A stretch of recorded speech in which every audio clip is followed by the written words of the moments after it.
So the name of the challenge was the Tough Books Challenge, and we developed this with Panasonic, based in Cardiff. So Ian from Panasonic came in and set the design brief for the children, which involved designing a tablet or phone case.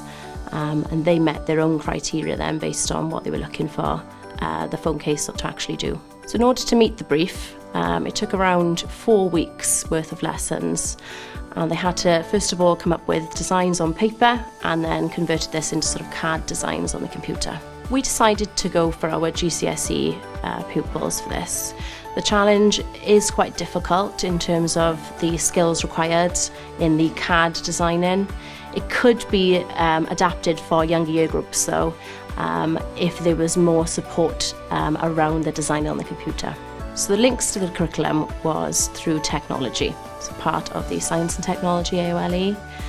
In terms of the main teaching points, it was more about the design process and the testing of the product once made.